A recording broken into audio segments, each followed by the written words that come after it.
Quero inicialmente informar e dizer que a avaliação que fiz da postura de Vossa Excelência, do trabalho de Vossa Excelência no ano passado, quando Vossa Excelência veio à Comissão de Meio Ambiente e de Fiscalização e Controle, permanece a mesma. Acho que Vossa Excelência se conduziu de forma equilibrada e creio que deverá ter o voto da maioria dos senadores, inclusive o meu próprio, que já declarei em outras oportunidades. Mas eu gostaria, de toda sorte, de fazer alguns questionamentos. Na verdade, um deles é exatamente o mesmo questionamento que eu fiz há 2 anos atrás, quando Vossa Excelência esteve aqui nessa mesma Comissão de Constituição e Justiça aqui do Senado. E que diz respeito exatamente ao tema dos vazamentos, não é?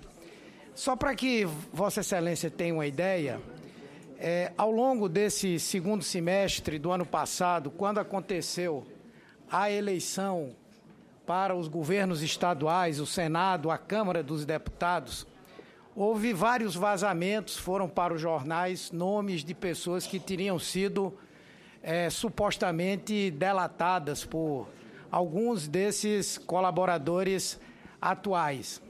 Entre esses, por exemplo, houve pessoas que disputaram a eleição, perderam a eleição por uma pequena margem. Provavelmente esse episódio influenciou nessa decisão do eleitorado e, ao final, não foram sequer investigados.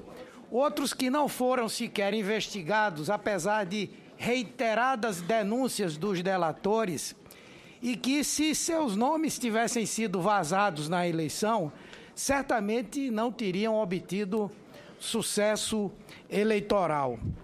Eu estou dando só um exemplo, afora os constrangimentos que são gerados para as pessoas, os problemas que cada um tem que viver por conta do comprometimento da imagem, principalmente quando se fala de pessoas públicas, parlamentares. Eu próprio me recordo de Vossa Excelência no momento de uma justa ira no ano passado, quando esteve presente na presidência do Senado com uma postura bastante forte de indignação, porque um blog de alguém havia feito uma referência desairosa e injusta a Vossa Excelência. Então, Vossa Excelência tem a exata dimensão do que isso exatamente representa. Então, eu acho que é preciso, acho que houve uma melhoria ao longo dos 2 mandatos de Vossa Excelência, mas realmente nesse episódio das delações, isso aconteceu de uma maneira diferente. Isso não significa que o trabalho de Vossa Excelência está comprometido por conta disso. Mas eu queria levantar alguns questionamentos. Primeiro, não seria correto que a legislação previsse que, uma vez acontecendo um vazamento e que nomeia qualquer pessoa como sendo vítima, como sendo delatada por alguém ou qualquer coisa assim, esse cidadão tem o direito, primeiro, de confirmar se isso é verdadeiro ou não.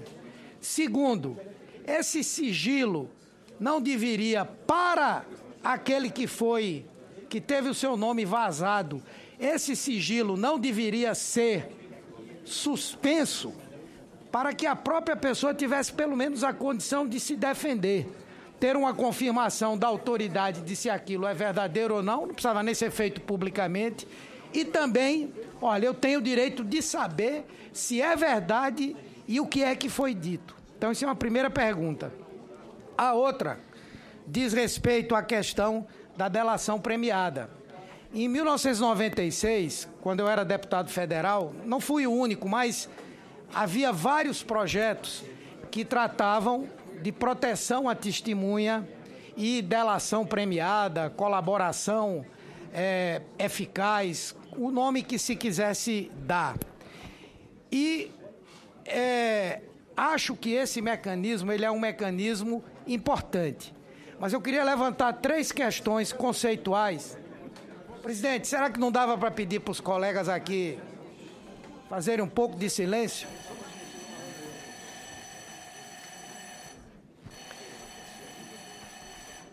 Primeira questão que eu levanto. Quando se trata de fazer a justiça, um princípio que eu acho que é elementar é de que o tamanho do castigo tem que ser proporcional ao tamanho da responsabilidade. Por que eu estou fazendo essa pergunta? Os chamados delatores, como aqui já foi dito, às vezes, chefe de um subgrupo, por exemplo, teve gente aí que virou delator que devolveu 200 milhões de reais. Era quem operava o esquema. Portanto, era um chefão. Era um chefão. E, no entanto, a gente vê que no momento da negociação das penas, vai ter uma pena lá embaixo. Por quê? Porque tinha o que dizer, tinha informação para prestar e queria se ver livre da punição. No entanto, um entregador de mala, que numa delação não tem ninguém para delatar, para ele lembrar, ele não conhece o esquema, ele pode terminar passando mais tempo na cadeia do que aquele chefão. Então eu pergunto, não se deveria, nesses acordos, estabelecer uma proporcionalidade na participação daquele cidadão e o benefício que ele vai ter? Porque, como foi dito aqui, o indivíduo faz o que quer fazer, rouba, mata, e no final, se ele delatar, ele sai livre, quem sabe até para cometer novos crimes. Então, eu acho que essa é uma questão que a legislação deveria tratar, porque senão nós não vamos ter essa proporcionalidade entre a participação, o crime e a pena. A outra questão que eu gostaria de perguntar a Vossa Excelência, qual é a sua opinião para o fato de um mesmo advogado ou um mesmo escritório fazer delação de vários criminosos que fazem parte da mesma investigação e muitas vezes com interconexões dos fatos.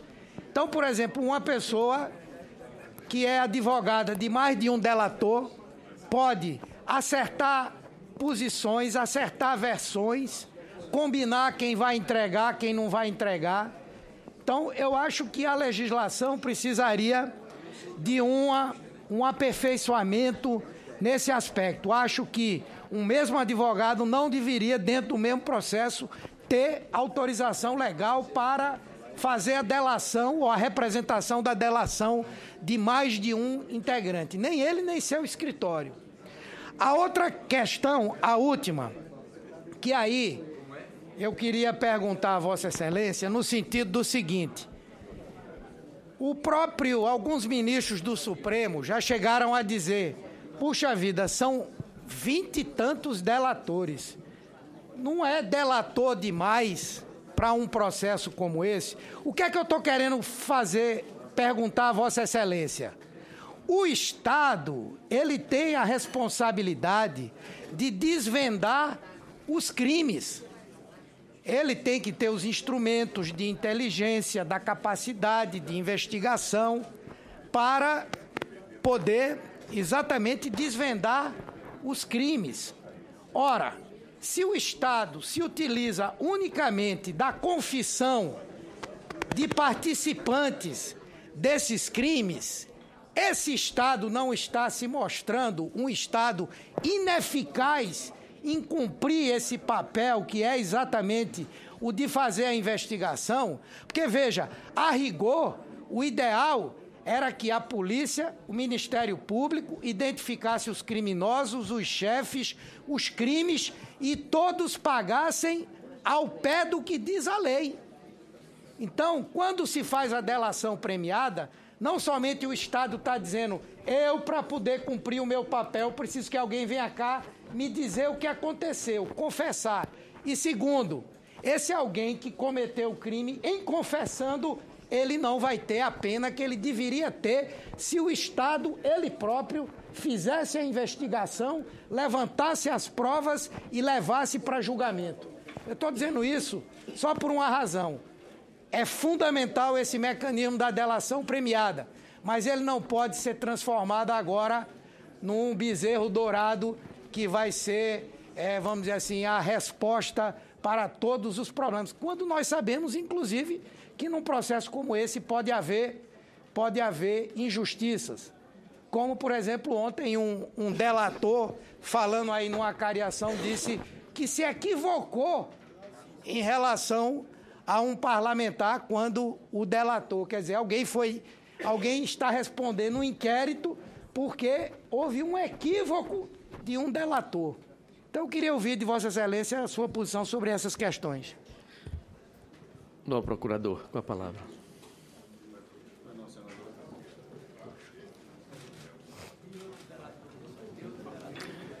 Pois não, senador. A questão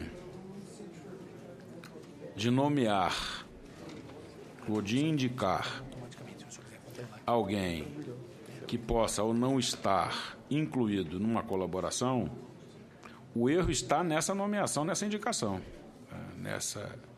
nessa entrega indevida de um conteúdo de colaboração. Acho que podemos evoluir sobre permitir que a pessoa tenha acesso na parte que lhe é própria sobre aquela questão, mas não podemos esquecer também que o sigilo ele busca proteger a segurança do colaborador da Justiça. Na verdade, se trata de um colaborador da Justiça e, em seguida, vou abordar o último aspecto que Vossa Excelência levantou sobre muitas delações. Então, eu acho que o segredo está aí em compatibilizarmos isso. Garantir a segurança do delator, porque a lei sabe o que a lei diz. Nós que elaboramos a colaboração, a gente não pode reconhecer nem a existência dela. A existência da deliberação, da colaboração, ela só pode ser reconhecida com o oferecimento da denúncia e desde que o sigilo não seja necessário ainda para a investigação. Você pode ter uma colaboração, a denúncia aberta, já oferecida, e a ressalva de que o sigilo continua para que possa viabilizar medidas de investigação. Eu acho que o segredo é realmente compatibilizar esses dois, a segurança do colaborador e o direito da pessoa que tem indevidamente, ilicitamente, mencionada no conteúdo dessa colaboração. Eu vejo a questão do tamanho do castigo, o tamanho da responsabilidade. Qual é a ideia da colaboração? A ideia da colaboração, seu colega, são colaborações demais. Então, o Estado demonstra a sua eficiência em razão de usar dessas colaborações. Eu vou responder em conjunto aqui com o tamanho da pena e castigo. O que se pretende com a colaboração? Toda investigação ela tem custo, tem tempo e tem risco do sucesso. Investigação é tentativa e erro. Então, a gente tem conhecimento de um fato e nós vamos intuir um caminho a seguir para a apuração desse fato. A colaboração, ela encurta esse caminho. A colaboração não é prova e não pode ser usada ela própria como prova. Mas a colaboração encurta o caminho.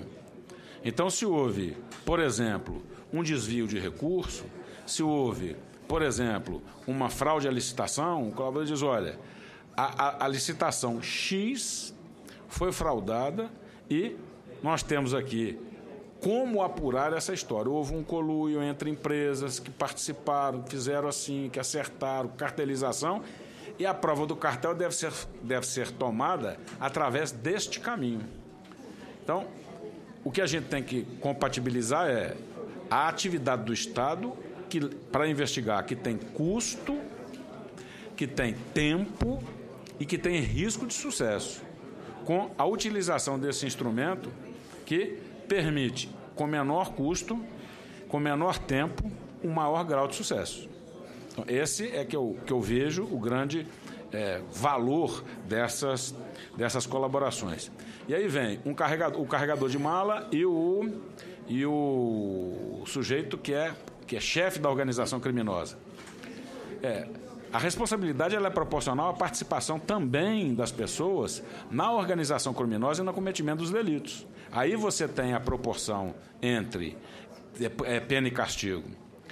Eu lembraria aos senhores que só foi possível o começo do desbaratamento da máfia italiana com a colaboração premiada, que lá chama patteggiamento, e a primeira pessoa que derrubou uma grande organização criminosa fazia parte do top dela, que era vocês vão lembrar do nome, Tommaso Buscetta, que entregou a estrutura criminosa daquela organização mafiosa.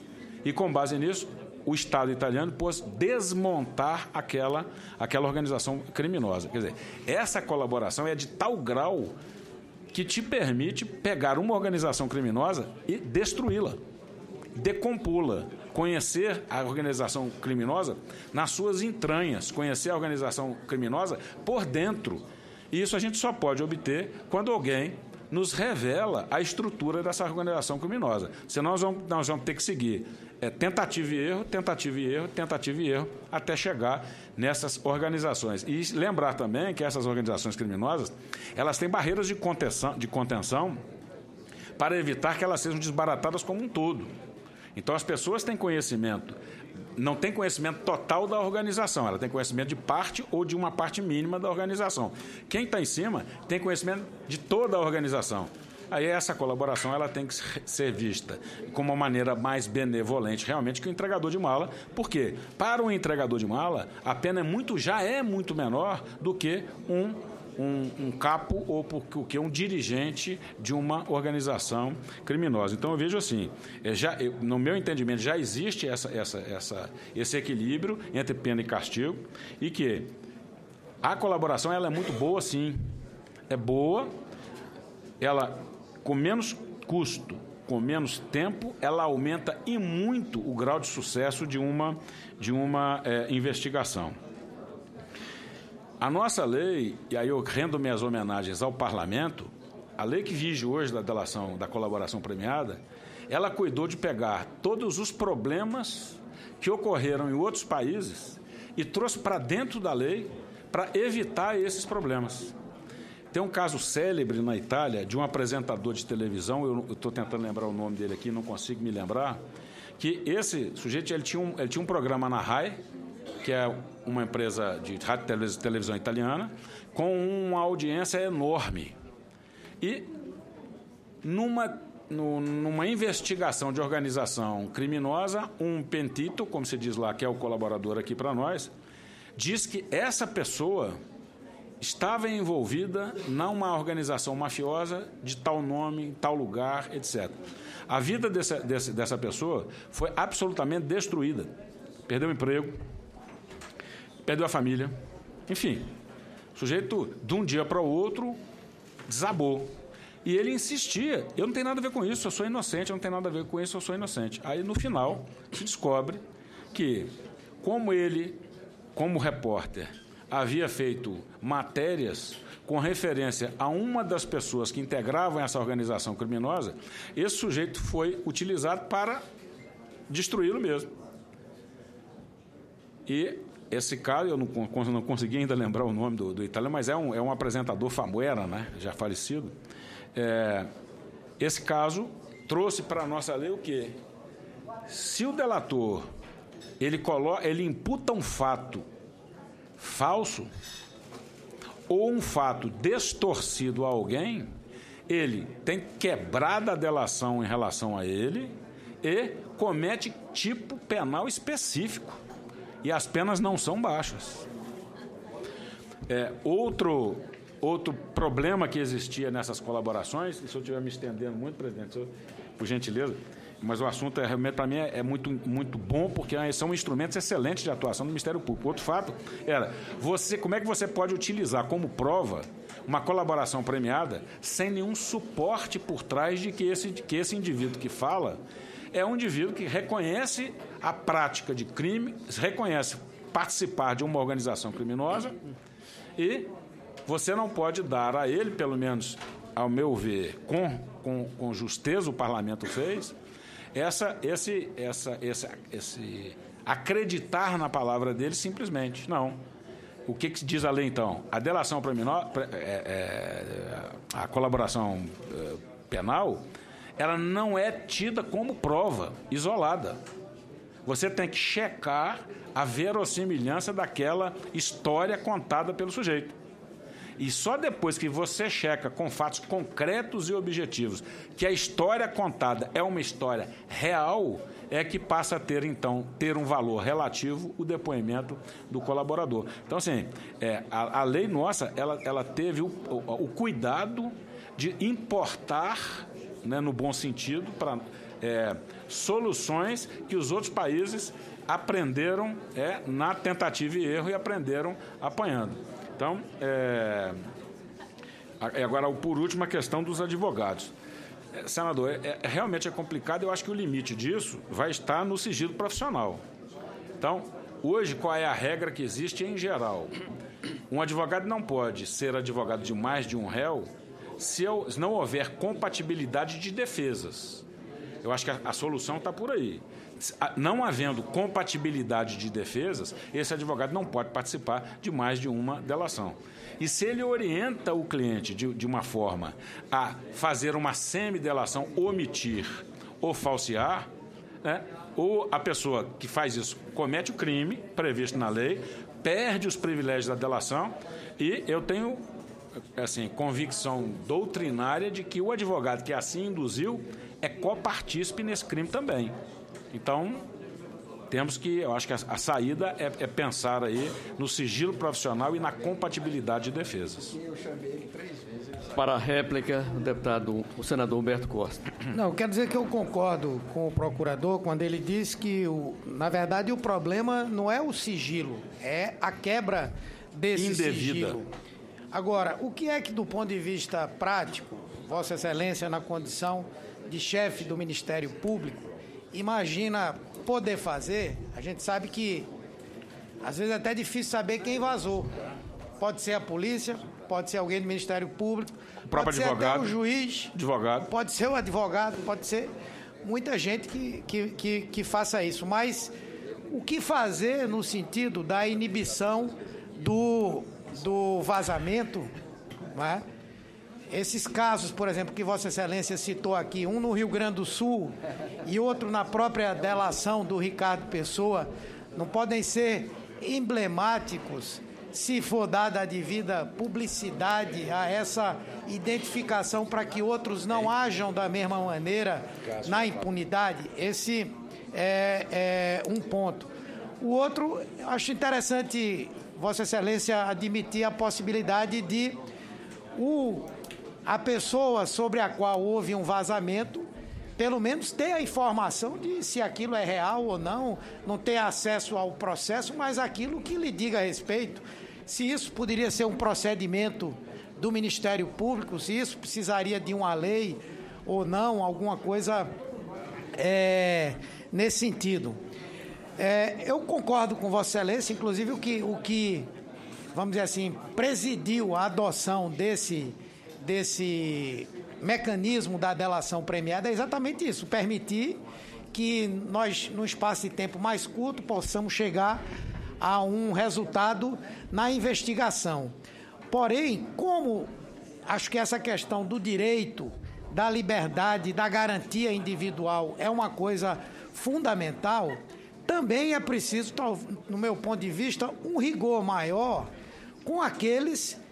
Por exemplo, teve o caso de um que foi interrogado, perguntado sobre uma determinada personalidade e disse que não havia. Depois foi a público, numa CPI, para dizer havia, foi assim, me pediu assim, eu dei assim, papapá. O que é que acontece com esse colaborador que omitiu uma informação tão relevante num primeiro momento e num segundo momento lembrou, teve uma lembrança daquele fato ocorrido? As versões que mudam, apesar de em vários fatos o indivíduo apresentar provas, em várias coisas que ele diz, em duas ou uma, e basta que seja uma que ele não tem, como agir também? Então eu pergunto também a Vossa Excelência, porque seria um absurdo, por um pequeno detalhe, alguém perder uma delação, uma colaboração que foi eficaz para muita coisa, mas o dano que aquilo causa realmente é muito grande. O que fazer para continuarmos a usar esse mecanismo e ele cada vez mais cumprir o seu papel sem provocar as injustiças? Posso falar? Sim, Vossa Excelência tem a palavra. Senador, acho que o caminho se faz caminhando, né? Esse é um instrumento novo, estamos aprendendo com ele, eu acho que temos que aperfeiçoá-lo. E sobre esse fato que o senhor falou, sem dizer nomes e falando em tese, houve um agravamento pela omissão desse colaborador, houve um agravamento na pena de multa, a pena de multa foi elevada em razão da omissão e não teve nenhuma outra consequência, porque nós nos convencemos de que ele estava realmente em estado de ameaça. E ele não falou porque tinha receio de sua própria vida. Isso ficou claro. Em breve nós vamos poder disponibilizar o áudio e o vídeo dessa retificação que ele faz, acompanhado, óbvio, por advogado, em que a espontaneidade dele é visível quando ele faz alguns comentários para dizer: eu temo pela minha vida, eu sou um sujeito temente. E só voltei agora porque a investigação chegou a um ponto em que a minha omissão está clara, mas continuo temendo pela minha vida.